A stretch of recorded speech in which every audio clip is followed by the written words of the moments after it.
వర్తతే ఉత్తిష్ట నరసాతుల కర్తవ్యం దైవమా. అపచారం అపచారం. ఏంటమ్మా ఇక్కడున్న సీతారాముల బొమ్మ తీసి ఈ దరిద్ర బొమ్మ పెట్టిన దరిద్రుడు దగులుబాజీ ఎవరు? నేనే వదినా. ఎందుకు పెట్టావది? ఎవరో ఇచ్చారు, ఫిగర్ అట్రాక్షన్ గా ఉంది కదా అని తెచ్చి తగిలించా. చూడు గిరిబాబు, చూస్తున్నా. నేను చూడమన్నది ఇక్కడ. ఈ ఇల్లు రామాలయం. ఇక్కడుంటే రాముడు బొమ్మన ఉండాలి, లేకపోతే మా ఆయన బొమ్మన ఉండాలి. అంతేగాని మరో ఆడదాని బొమ్మ ఉండడానికి వీల్లేదు. వెంటనే దాన్ని తీసేయి. వదినా, 20లో 60 లాగా ఏంటి చేదస్తం చెప్పు. అరే, టీవీ పెడితే రాముడు బొమ్మ, రేడియో పెడితే రాముడు పాట. వరల్డ్ రోజుల్లో ఫంక్షన్ పుచ్చుకున్న లేడీ లాగా ఈ మడి దడి కొంచెం తగ్గించి నీ ఏజ్కి తగ్గట్టు మోడర్న్ గా ఓ ప్యాంటు ఓ షర్టు. హాయ్, నువ్వు ఆయన క్లోజ్ ఫ్రెండ్ కావచ్చు, బిజినెస్ లో హెల్ప్ చేయొచ్చు. ఆ చనువు తీసుకుని మా సొంత విషయాల్లో జోక్యం చేసుకోవద్దు. అది కాదమ్మా, ఇంత అందమైన అమ్మాయి బొమ్మను చూస్తుంటే. ఇది అందమైన బొమ్మ. బరి తగ్గించి బట్ట లేకుండా బోడి ఒళ్ళేసుకుని ఎలా కూర్చుందో చూడు. అమ్మా తప్పమ్మా, కట్టుకోవటానికి కూడా బట్టలు లేని ఒక పేదదాని గురించి అలా మాట్లాడకూడదమ్మా. ఇది పేదది ఎందుకు అవుతుంది? దరిద్ర మోహంది. ముందు ఇక్కడి నుంచి తీదాన్ని. నిన్ను బాగు చేయటం నా వల్ల, దీని వల్ల కూడా కాదు. కాదంటే కాదు. రామనామము రామనామము రమ్యమైనది రామనామము. సీత సీత, ఈ దిక్కుమాల బొమ్మ ఎవరు తగిలించారు అక్కడ? భయ్యా భయ్యా, గట్టిగా నేనే తగిలించా. దేనికి? వదిన, ఈ ఇంటిని రామాలయం ఉంది, దిష్టి తగలకుండా ఇల్లు కలకలాడుతూ ఉండాలి కదా, అందుకే నేను తెచ్చి తగిలించా. ఎలా ఉంది? అర్జెంట్ కదా తీసిపడి. ఏంటి భయ్యా నువ్వు కూడా 24 గంటలు ఇలా నామాలు బాణాలు చూస్తూ కూర్చుంటే దేవాలయంలో పూజారి ఉద్యోగం వస్తుంది తప్ప మూడు రాదు. ఈ ఇంట్లో బొమ్మ అంటూ ఉంటే సీత రాములదైనా ఉండాలి, లేదా నసేద్దైనా ఉండాలి. అంతేగాని మన బొమ్మ ఉంటానికి వీలేదు. ముందు తీసేయ్. పని చేయండి, మీ ఇద్దరు కలిసి భద్రాచలం ఫారెస్ట్ పోయి అక్కడ ఆశ్రమం కట్టుకొని అక్కడ పావురాళ్ళు అవి ఎగరేసుకుంటూ బంగాళదుంపలు అవి తింటూ భద్రగీతాలు అవి పాడుకోండి. మీకు ముక్తి, మాకు విరక్తి కలిగి టోటల్ గా పీస్ఫుల్ గా ఉంటుంది. ఏంటి ఇంకా ఈ చెండాలం పట్టుకుని ఇక్కడే తిరుగుతున్నావు? లేదమ్మా, వెళ్తున్నాను, అందువచ్చి ట్రైల్ వేశానంతే. మీ పూజ అయిపోయిందండి? ఎక్కడైంది? మధ్యలో కామెడీ గాడు వచ్చి అడ్డమాటాడు. ఏమండి, దయచేసి ఇలాంటి వాళ్ళతో చెడు స్నేహాలు మానేయండి. వాడి బొంద. ఎంతమంది ఎన్ని రకాల క్యాలెండర్లు మార్చినా నా గుండెలో నీ క్యాలెండర్ తప్ప మరో బొమ్మ ఉండదు. నేనంటే మీకు ఎంత ప్రేమండి. ఒకే ఒక్క భార్య కదా, నిన్ను తప్ప ఎవరిని ప్రేమిస్తాను? సర్లేండి, మీ నాన్నగారు ఎక్కడా? ఒక ఊళ్ళో ఒక రాజుగారు ఉన్నారు. ఆ రాజుగారికి 7 కొడుకులు. ఆ 7 కలిసి ఒక రోజున చేపలు పట్టడానికి వెళ్ళారు. రాజకొడుకులు అయితే చేపలు ఎందుకు పడతారు? వాళ్ళు పల్లవులు అయింటారు. ఓహో, అడుగుతాయి ఏమంటారు చేస్తున్న పని? ఆ బ్లేడ్ ఇటుగో. ఇలాంటి బ్లేడ్ తో కత్తిరిస్తే వేళ్ళు తెగుతాయి. ఇలాంటి కత్తిరించడానికి బ్లేడు కాదు, కత్తిరే బెస్ట్. ఉండు, ఇదిగోరా.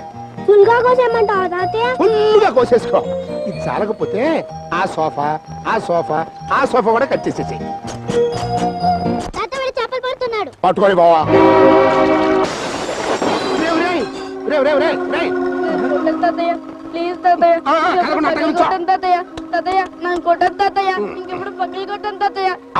నేను కొట్టను రా, కదలకుండా అట్టగించో. కాళ్ళలో గాజు పెంకులు కూర్చుంటాయి. అమ్మయ్యా, ఏమి కాళ్ళు చూపించు. అమ్మయ్యా, ఏమి కూర్చుకోలేదురా.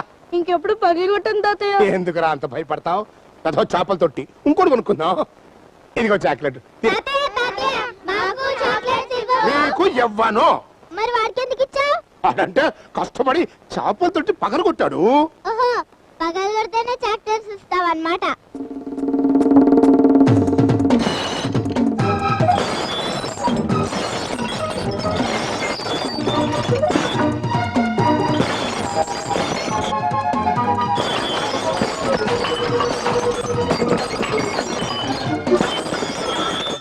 ఇప్పుడు చాక్లెట్స్ ఇవ్వు. దొంగ కథ వల్లరా మీరు ఇవన్నీ ఎందుకు పగలు కొట్టారా? నీకు చాక్లెట్లు ఇవ్వను, కేకులు ఇస్తా. తీసుకోండి. లింగమూర్తి గారు. ఏం రమణమూర్తి గారు, స్కూల్ కు టైం అయింది, కాస్త మా పిల్లలు పంపిస్తారా? అలాగే. రే నాగార్జున, చిరంజీవి, స్కూల్ కు టైం అయిందంట, వెళ్ళండి వెళ్ళండి. జాగ్రత్తరా, కింద పడిపోతుంది. స్కూల్ బస్ వచ్చింది, మా పిల్లల్ని పంపిస్తారా? అలాగే. ఇదిగో జయప్రద, జయసుధ, శ్రీదేవి, వెళ్ళండి.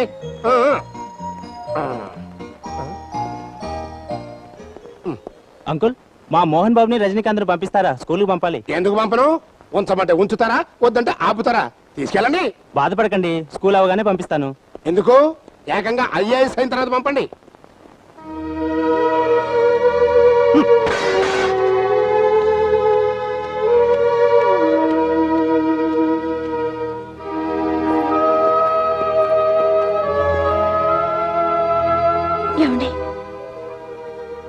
సామాన్లు పగిలిపోయాయని బాధపడుతున్నా.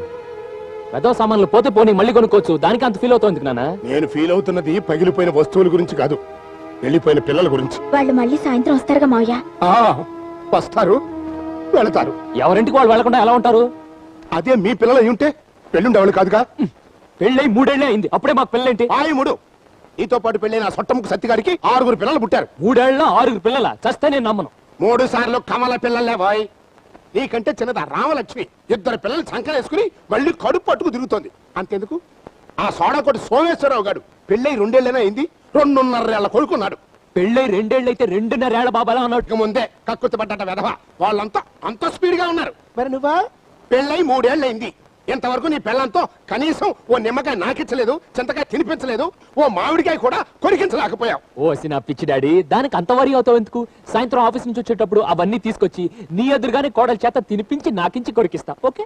తినిపించడం అంటే ఆ తినిపించడం కాదు, కోడలి కడుపున ఒక కాయ కాయించి ఈ కాయలన్నీ తినిపించాలి. మాట్లాడితే మీనింగ్ ఉండాలి. దాని కడుపే ఉన్న కొమ్మ రెమ్మ పూలు కాయలు కాయటానికి. కుళ్ళు జోకులైకో, ముందు నీ పెళ్ళ నీళ్లు వేసుకున్నా చూడు. నీళ్ళ పొద్దున సాయంత్రం నీళ్లు పోసుకుంటుందిగా, ఏమే? ఇదిగో మళ్ళీ కంటిన్యూస్ కామెడీ. నీళ్లు వేసుకోవడం అంటే మనవన్నో మనవరాల్లో కనిపెట్టాం, అర్జెంట్ గా పని చూడ. అంత అర్జెంట్ అయితే ఎలా? మా బెడ్రూమ్ లో పిల్లలు కానీ ఫ్యాక్టరీ ఏం లేదు. నువ్వు బెడ్రూమ్ లో ఫ్యాక్టరీ పెడతావో బ్యాటరీ పెడతావో నాకు అనవసరం. వెంటనే నాకు ఆడుకోవడానికి ఓ మనవరో మనవరాలో కావాలి. ఇదిగో నువ్వు తమిళ సినిమా హీరోలాగా మరి ఓవర్ యాక్షన్ చేస్తున్నావు. ఆ ఓవర్ యాక్షన్ సంగతి తర్వాత, ముందు నువ్వు ఫుడ్ గిడ్డు బాగా తిని నెల తిరగకుండా మీ ఆవిడ చేత వాంతులు చేయించు, లేకపోతే ఈ ఇంట్లో ఒక క్షణం కూడా ఉండరు. నీ ఏంట్లో ఉంటావు చెప్పు, మేము అక్కడికి వచ్చి ఉంటాం. ఏమే రమ్మా, నేను పాలు పోయడానికి వెళ్తున్నా. రమ్మా, ఏమిటి అరుపు? పార్వతీదే. పార్వతి ఇక్కడ ఎందుకు ఉంటుంది? శివుడి దగ్గర ఉంటుంది. ఛ, నేను అడిగేది మన గేదె పార్వతి గురించే. అదా, దాన్ని మన పక్కింటి పెంటయ్య గారి దగ్గర తాకట్టు పెట్టి 200 తీసుకున్నానండి. అయ్యో అయ్యో, గేదెని తాకట్టు పెట్టి 200 తీసుకున్నావా? అయినా అంత అవసరమే వచ్చింది ఇప్పుడు నీకో? మన వీధిలోని పునీస్త్రీలందరినీ కుంకుమ జ్యోతి సినిమాకి తీసుకెళ్లానండి. పాపం ఆ సినిమా డైరెక్టర్ కి ఇదే మొదటి సినిమా అట. అది పెద్దగా ఆడలేదన్నారు. అతన్ని కాస్త ప్రోత్సహిద్దామని. వాసని అమ్మ కడుపు బంగారం గాను ఆడ్డపడ్డ కొత్త డైరెక్టర్ ని ప్రోత్సహిద్దామని పాలిచ్చే గేదెని తాకట్టు పెట్టి మన బజార్లో ఉన్న పునిస్త్రీలందరినీ సినిమాకి తీసుకెళ్తావా? అసలు బుద్ధి జ్ఞానం ఉన్న మనిషి చేసే పనేనా ఇది? కేజీధర్ అనే ఆ యువదర్శకుడు మంచి విషయం ఉన్న మనిషి అండి. అతను ప్రోత్సహిస్తే ముందు ముందు అంతర్జాతీయ చిత్రోత్సవాల్లో మన దేశ ప్రతిష్టను ఇనుమడింపచేసే చిత్రాలు తీస్తాడని మా సినిమా ప్రోత్సాహ కమిటీ నిర్ణయించింది. అందుకే ఈ పని చేశాను. మురిగుంటలో దూకి సావకపోయావు మొదలష్టమదానా. గొడ్డ కూడా పెట్టకుండా నేను అడ్డమైన గడ్డి తిని నీళ్ళలో పాలు కలిపి డబ్బు సంపాదించడం, నువ్వు దాన్నేమో సినిమా ప్రోత్సాహ కమిటీ, నా బొంత కమిటీ అని చెప్పి ఊళ్ళో ఆడాలందరినీ సినిమాలు తీసుకెళ్లి దాన్ని తగలేయటం.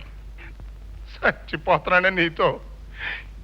ఈ ఇదిలో ఆడవాళ్ళందరినీ నీ డబ్బుతో సినిమాకి తీసుకెళ్ళకపోతే నువ్వు ఒక్కదానివే ఆ సినిమా చూసావచ్చుగా. అలా చూస్తే చర్చలకు అవకాశం ఉండదని. వాయబ్బో చర్చిలు, బోడి చర్చిలని ఏంటే మీరు చేసే చర్చిలు? బలానా సినిమాలో హీరోయిన్ కట్టుకున్న చీర రంగు బాగాలేదు, బలానా సినిమాలో హీరో కట్టుకున్న ప్యాంటు పొట్టిదైంది, ఇయ్యే కదా. చలనచిత్రం మన సంస్కృతికి జీవకర్ర. వాటిని బాగుపరచడానికి నడుం కట్టాను నేను. జీవకర్ర జీలకర్ర, వాటిని బాగు చేయడానికి నువ్వు నడుము కట్టుకుని నా నడుము విరగొడుతున్నావు కదంటే. ఎట్టగాదిలే, నీ తెక్క కుదిర్చే మార్గం నాకు ఒకటి దట్టింది, చెప్తాను ఈ పనుండు.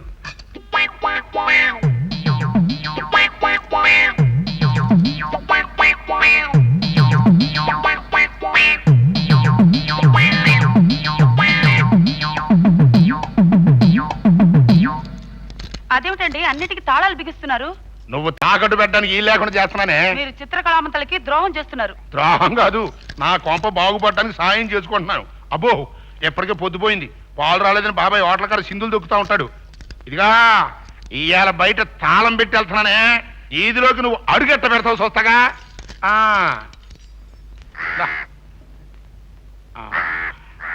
నా బతుకి సచ్చిందోడ ఒకటి.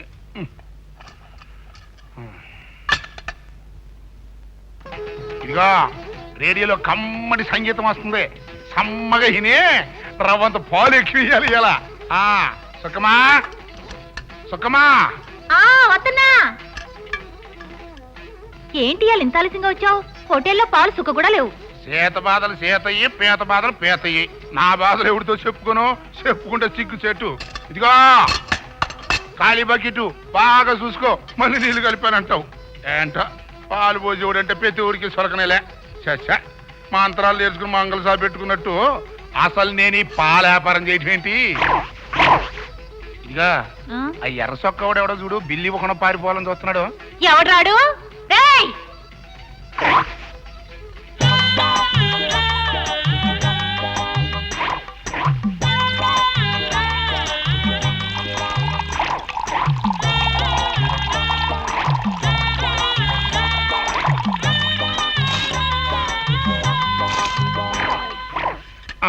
హోటల్ మొత్తం మీద ఎర్రసొక్క ఓడేలేడన్నా.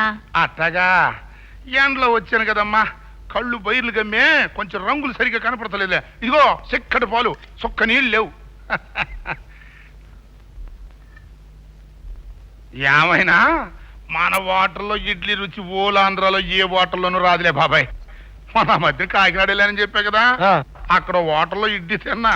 అవి ఇడ్లీలా అబ్బే ఒట్టి పిండి నాకినట్టుగా ఉందనుకో.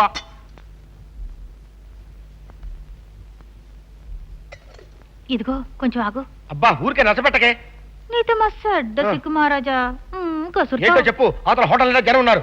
నిన్నట ఒబ్బేసే ఆ సుందరయ్య గాడు రోజు ఉత్తిని 10 ఇడ్లీలు తినేసి బ్రేమని తేనుసుకుంటా పోతున్నాడు. ఆడు మాత్రం ఆడు పోసే పాలకే కాకుండా అందులో కలిపే నీళ్లకు కూడా మన దగ్గర ముక్కు పిండి డబ్బు వసూలు చేస్తున్నాడు. ఇడ్లీలకు డబ్బు తీసుకో. వాళ్ళేవే 5 ఏళ్ల నుంచి పాలు పోస్తున్నాడు. 4 ఇడ్లీ తింటే తప్పేంటి? గిన్నెలో తీసేటప్పుడు 4 ఇడ్లీ ఇరిపోయినాయి అనుకో, సరిపోతుంది.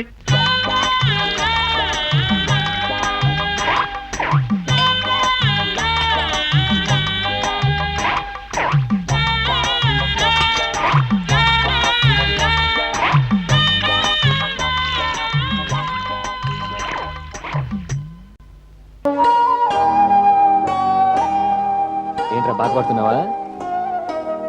బాధపడకుండా ఎలా ఉండమంటారు? మనకి ఏమంత వయసు అయిపోయిందనరా? అది కాదండి, మీ నాన్నగారు అన్నట్టు మనతో పెళ్ళైన వాళ్ళందరికీ పిల్లలు పుట్టారా? మనం వద్దని ఏ మందులు వాడటం లేదు, అయినా మనకి పిల్లలు పుట్టడం లేదు. చూడు సీత, ఈ దేశంలో పెట్టుబడి లేకుండా పెద్ద శ్రమ పడకుండా పుట్టేది పిల్లలే. అంచేత నువ్వు అధైర్యపడకుండా ధైర్యంగా ఉండు. తప్పకుండా నువ్వు తల్లి అవుతావు, సరేనా? ఎందుకైనా మంచిది ఒకసారి డాక్టర్ దగ్గరికి వెళ్ళి టెస్ట్ చేయించుకుందామండి. అది ఆ పని చేయండి. అమ్మ నాన్న దొంగ నువ్వా? సిగ్గు లేకుండా మొగుడు పిల్లల గదిలో దొంగలా దూరి అంతా చూస్తున్నావా? నేనేమి చూడలేదు వాయ్, కళ్ళు మూసుకుని రన్నింగ్ కామెంటరీ వింటున్నా. ఏమిటి వింటాం? లూప్కి రాణి నిరోధక రాజా అంటూ ఫ్యామిలీ ప్లానింగ్ సూత్రాలు వల్లిస్తూ ఎర్ర త్రికోణం అంటూ ఎగురుతున్నారేమో టెస్ట్ చేద్దామని వచ్చా. అదేం లేదని తేలిపోయింది కాబట్టి కోడలు చెప్పినట్టుగా రేపే డాక్టర్ దగ్గరికి వెళ్ళి టెస్ట్ చేయించుకోండి. నేను వస్తా. రండి. వచ్చాం. ముందు డాక్టర్ బిలో. నేను ఉండగా ఇంకో డాక్టర్ ఎందుకు? అంటే డాక్టర్ నువ్వా? అవును. ఫేస్ చూస్తే చాప్ మందు మింగిన ఒబ్బసం రోగిలా ఉంది. నువ్వు డాక్టర్ ఏంటయ్యా? నాన్న, ఈ చుట్టుపక్కల పెద్ద పేరున్న డాక్టర్ అయినా. అలాగా? ఏం పేరు బాబు? డాక్టర్ అమరం. ఇంత బుట్ట పేరు పెట్టుకుంటే పెద్ద పేరు ఉందంటావేరా? పెద్ద పేరంటే ఫేమస్ డాక్టర్ అని మీనింగ్. ఐసి ఈ ఫేస్ కట్ ఎక్కడో చూసినట్టుగా ఉందే. ఈయన మన గిరి వాళ్ళ బావగారు. మా డాక్టర్ గారు వెరీ పాపులర్. టీవీలో పత్రికల్లో సెక్స్ ప్రశ్నలకు సమాధానాలు చెప్తుంటారు. బహుశా మీకు టీవీలో కనిపించుంటారు. టీవీలో కనిపించడానికి ఏముందిలే, ఈ మధ్యన పందులు గేదెలు కూడా కనిపిస్తాయి. మీరు రండి డాక్టర్, టెస్టులు చేద్దరు కానీ. నువ్వుండో. మిమ్మల్ని ఆయన టెస్ట్ చేసే ముందు ఆయన నేను టెస్ట్ చేయాలి. నేను కొన్ని ప్రశ్నలు వేస్తాను, ఆన్సర్లు చెప్పుకోవాలి. అడుక్కోండి. ఆ మధ్య బెంగళూరులో కిడ్నీలు కోసి అమ్ముకున్నారంట. ఆ ముఠాతో నీకేమైనా లింక్ ఉందా? ఉంటే ఏ టైప్ లింక్? శ్రీదేవి మదర్కి మెదడు ఆపరేషన్ చేస్తూ కుడి పక్క కోయిపోయి ఎడం పక్క కోసారంట. ఆ డాక్టర్లకి నీకేమైనా కనెక్షన్ ఉందా? ఉంటే ఏ రకమైన కనెక్షన్? తర్వాత ఎంతవరకు నువ్వు ఎన్ని ఆపరేషన్లు చేశావు, ఎన్ని అబార్షన్లు చేశావు? నాన్న, మాట్లాడితే మీనింగ్ ఉండాలి. ఇక్కడ మనం వచ్చింది టెస్ట్ చేయించుకోవడానికి, ఆయన్ని టెస్ట్ చేయడానికి కాదు. డాక్టర్ మీరండి. Thank you. ఇదిగో జాగ్రత్తగా టెస్ట్ చేయి, లేకపోతే టీవీలో నీ ఫోటోకి దండడిపోతుంది.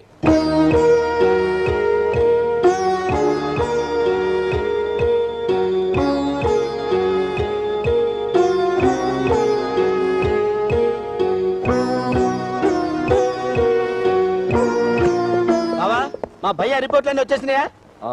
అన్నీ వచ్చాయి. అయితే ఆ న్యూస్ ఏదో త్వరగా చెప్పండి. ఇంట్లో మా నాన్న టెన్షన్తో చంపేస్తున్నాడు. ఫోన్ చేసి చెప్తా. చెప్పడానికి ఇది శుభవార్త కాదు శ్రీరామ్. అవును శ్రీరామ్, మీ ఆవిడ గర్భసంచిలో ప్రాబ్లం ఉంది. ఆవిడకు పిల్లలు పుట్టరు. అన్ని టెస్టులు కరెక్ట్ గా చేసావా, లేకపోతే వేరే డాక్టర్ చూపిద్దామా? అవసరం లేదు గిరి. ఏ డాక్టర్ దగ్గరికి తీసుకెళ్ళినా ఇదే చెప్తారు. ఈ జన్మలో ఆ తల్లికి అమ్మయ్యే అదృష్టం లేదు.